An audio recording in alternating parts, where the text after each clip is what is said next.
Hey everybody, welcome back to the War Room, and today we're going to talk about CDGs, my favorite top CDG as of 2024. I have a lot, and you know what? It's changed because it used to be Twilight Struggle. Twilight Struggle is not my favorite one now, but I will point out why it's not, and I will tell you why the one I do think is number one is number one. So without further ado, let's go over it. All right, so there are many card-driven games out there for many reasons, for many conflicts or what have you. The first one I want to bring out is one that you may not know about. It's called Campaign Manager 2008. This is when the U.S. election was between Barack Obama and Senator McCain. This is a great card-driven game, and I don't know if you recognize that name. He's definitely a big name in games, but Jason Matthews, he was the guy who invented Twilight Struggle. This came out before Twilight Struggle, I believe. This is a hard to find game. If you can find it, I suggest you pick it up. It is a great campaign trail style game, and I can't see you having an issue with this if you really like card-driven games. Really good hidden gem. It doesn't get enough doesn't get enough credit, and I think it's just because it's from 2008.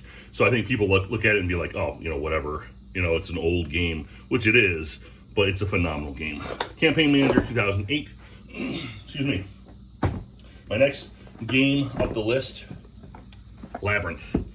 Yes, Labyrinth. Labyrinth is a good game. It's a very particular game, if you will. It's slow.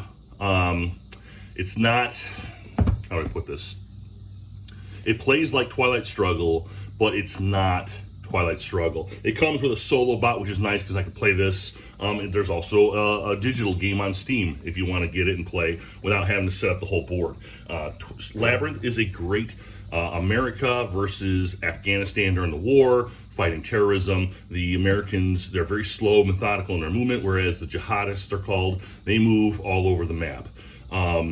They're very weak, and they're trying to sneak things around like nuclear weapons and things like that, whereas, you know, the coalition forces or American forces, they are slower, but when they do go into areas, they just kick the shit out of everything that they go into. It's a cool contrast, asymmetrical card-driven game, Labyrinth, okay?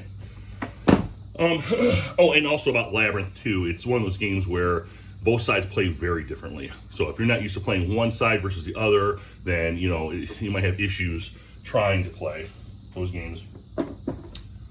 1989, okay? This is the aftermath of Twilight Struggle. Now, I haven't gotten to play this a lot. I'm trying to change that now.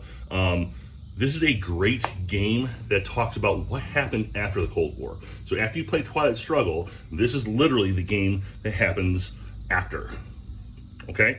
So it's really cool. There's a battle card system, kind of like Hannibal, Rome versus Carthage, where it's like protesting and what have you, and you got Hungary and all those. They're fighting for independence after the collapse of the Soviet Union. This is a very, very unknown gem, but it's a really good gem, and I highly suggest that you give it a try. And again, I'm trying to fix this. I got some people now that are getting interested in CDGs, so hopefully I can get this on the table soon, and I'll get some videos for you guys when I can. Next one I have is up there. This is my number 4. Flashpoint South China Sea. This is a phenomenal game by Harold Buchanan. This is a really cool, it also has a solo mechanism which works really well. I had a tournament on my Discord, on the War Room Discord. Just a really easy to play card-driven system. It's about the conflict in South China Sea with China versus the United States over Taiwan and other various issues. It's economical, asymmetrical, but such a great game. And again, it came out with a bang, but I wish it was a bigger bang. Because this is a really, really, really, really good game. Very easy to play, very accessible. It doesn't take much to learn. So, Flashpoint South China Sea, please give that a shot. I believe you can find that on Steam or on Tabletop Simulator. Honorable mention. Now, this is my absolute awesome game I've ever owned. This is one of the first bigger war games I ever owned, and it's a war game that is card driven. Empire of the Sun by Mark Herman. Mark Herman is a genius in our time when it comes to board games. And I don't care to slobber over him like that, because the games he's bought, or I've bought from his, are just phenomenal. And they're very, very awesome. They're complex. They're not always easy to learn. This is a very difficult, it's like a 4.25 on BGG, and every bit so. The reason I can't put this as my favorite right now is because it is a difficult card game to teach. All right, it's a card-driven game where there's like 4 or 5 categories of different cards, and they make operations or large-scale operations, and you use those to fight each other. You know, the U.S. or the Allies versus the Japanese, and it's a cool system, but it's very complex, and it's a system that works really, really well. No matter how crappy your cards are that you think you have, you can always do something with them. You can always do something to gain an advantage or put yourself in a better position, which I've never seen before in a card-driven game, okay? Even in Twilight Struggle, you know, if you get bad cards, you know it, right? Where in this game, you get bad cards, you can still make something happen in your game. Really cool system, man. Really cool system, cool game. One of my favorites. I have Pacific War 2, but this is like the shortened version of Pacific War that you play in a night. And it's really, really cool. All right, Empire of the Sun, done. Okay, so Twilight Struggle is up there. It's my number 2. Now, it used to be my number 1. Twilight Struggle is a phenomenal game. For those of you who've never played it, it's about the Cold War. It is the prequel to 1989, although this game came out first.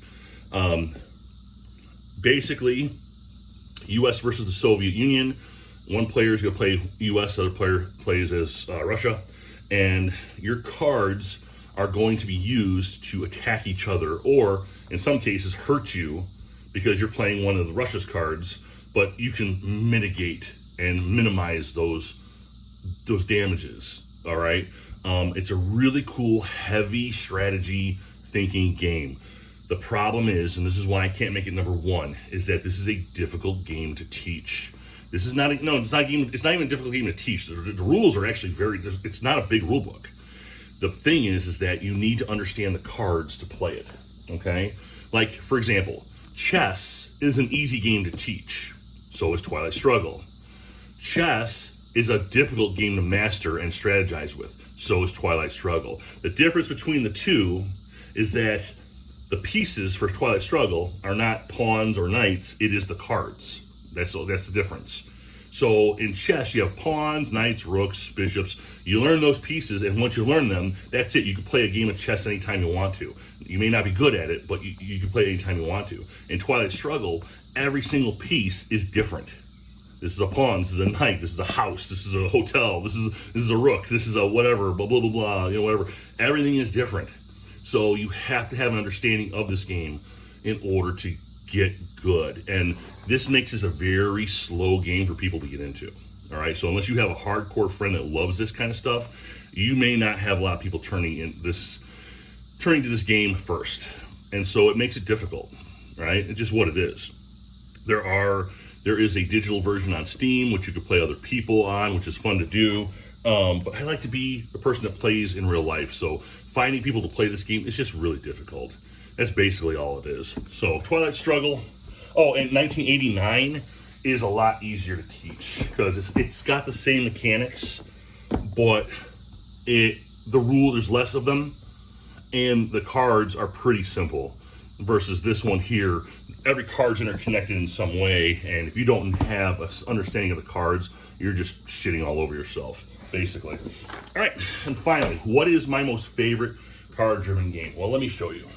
Okay. Yes. Anybody in my Discord server will know what this is, and they know because I love it. It is Successors. Yes, Successors, all right, by Richard Berg and Mark Simonich. This, to me, is the greatest. I got a big old glare here. Let me see if I can get rid of it a little bit. Nope, that doesn't help at all. Here, let me take my Rick Toffin's War. Just want to get that glare out. Successors is a phenomenal and very good card-driven game. It's only played in 5 turns, but those turns are very long. Okay, one turn could take 2 or 3 hours if you got 5 players. All right, maybe less if you have 1 or 2, or I'm sorry, 2 or 3 players. The cards repeat themselves. They can be used like Twilight Struggle cards. They have an operations value and an event. The events there's a lot of repeats. So you're going to see those cards over and over again, and you're going to see how they're played out because of other players. So it makes it easier. It's kind of like a self-teaching game. The rule book even says the best way to learn this game is to play and not read it. It's like, just play it, right? And then you'll learn as you go. And that's absolutely true. Is there a lot to this game to learn? Yes, absolutely. Is that ruined already? Oh, no, it's old. Is there a lot to this game and strategy-wise? Absolutely. But the pieces, for the most part, are static. All right? Like I said, you're going to see a lot of the same cards. You know, you only have so many operations you can pull. And when you play the game, it is fun. Every turn, the game board, the state of the board is completely different. It's never the same.